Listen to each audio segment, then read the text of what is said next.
Vegetarian ஹோட்டலில் கிடைக்கிற veg குருமாவை பீட்ரூட்டை வச்சு எப்படி ஹெல்தி அண்ட் டேஸ்டியாக பண்ணலான்றதை பார்க்கலாம் வாங்க. இது சப்பாத்தி அண்ட் பரோட்டாக்கெலாம் ஒரு பெஸ்ட் காம்பினேஷனாக இருக்கும். கண்டிப்பாக ட்ரை பண்ணுங்கள். Welcome to our kitchen, Sanvika சமையலறை. நம்ம சேனலை புதுசாக பார்க்குறீங்கன்னா சப்ஸ்கிரைப் பண்ணிக்கோங்க. கூடவே இருக்க பெல் ஐக்கானையும் கிளிக் பண்ணுங்கள். வாங்க இப்போ பீட்ரூட் சால்னா எப்படி செய்யலான்னு பார்க்கலாம்.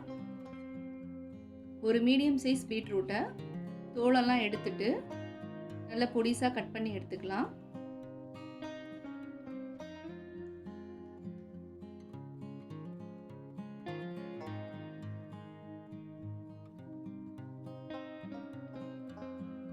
ஒரு மீடியம் சைஸ் பீட்ரூட்டுக்கு ஒரு பெரிய வெங்காயம், 2 மீடியம் சைஸ் தக்காளி கரெக்டாக இருக்கும். இது எல்லாத்தையும் இப்போ கட் பண்ணி எடுத்துக்கலாம். இந்த பீட்ரூட் சால்னா ஹோட்டல் ஸ்டைல் டேஸ்ட் வரதுக்காக ஒரு ஸ்பெஷல் தேங்காய் மசாலா ரெடி பண்ணிக்கலாம். அது எப்படி செய்யலான்னு பார்க்கலாம் வாங்க. ஒரு மிக்ஸி ஜாரில் 10 போல சின்ன வெங்காயம், ஒரு சின்ன துண்டு தேங்காய், கொஞ்சம் முந்திரி, பட்டை, கிராம்பு, ஏலக்காய் கொஞ்சம்,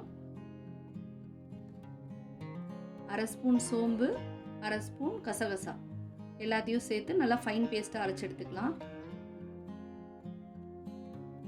மசாலாலாம் ரெடி ஆனதும் ஒரு குக்கரில் கொஞ்சமாக ஆயில் சேர்த்து பட்டை, கிராம்பு, ஏலக்காய் எல்லாத்தையும் சேர்த்து தாளிச்சிக்கலாம். இது கூட பொடியாக நறுக்குன ஒரு பெரிய வெங்காயம்.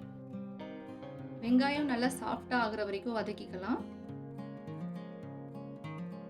வெங்காயம் நல்லா வதங்கினதும் ஒரு ஸ்பூன் இஞ்சி பூண்டு பேஸ்ட்டு, 2 மீடியம் சைஸ் பொடியாக நறுக்குன தக்காளி எல்லாத்தையும் சேர்த்து ஒரு முறை நல்லா கிளறிக்கலாம்.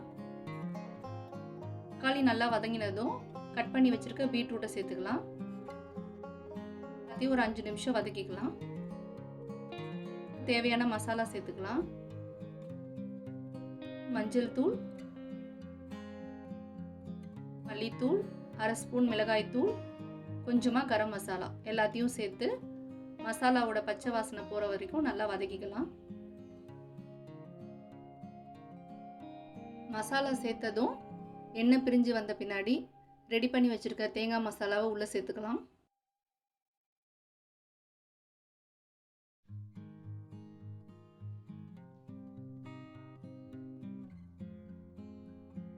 கிரேவிக்கு தேவையான அளவு தண்ணி சேர்த்துக்கலாம். இந்த ஸ்டேஜில் உப்பு காரம்லாம் செக் பண்ணிவிட்டு உங்களுக்கு தேவைக்கேற்ப கூடவோ குறைக்கவோ செஞ்சுக்கலாம். இப்போ மூடி போட்டு 3 விசில் வச்சிடுங்க.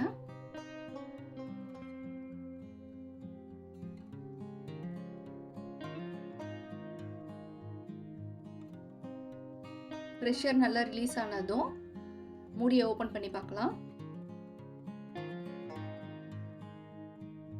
ஒரு சூப்பர் அண்ட் ஹோட்டல் ஸ்டைல் டேஸ்டியான பீட்ரூட் சால்னா ரெடி. நீங்களும் இந்த பீட்ரூட் சால்னாவை வீட்டில் செஞ்சு சூடான சப்பாத்தி இல்லைனா பரோட்டாவோட சர்வ் பண்ணிங்கன்னா ரொம்பவே அட்டகாசமான டேஸ்ட்டில் இருக்கும். கண்டிப்பாக செஞ்சு பாருங்கள்.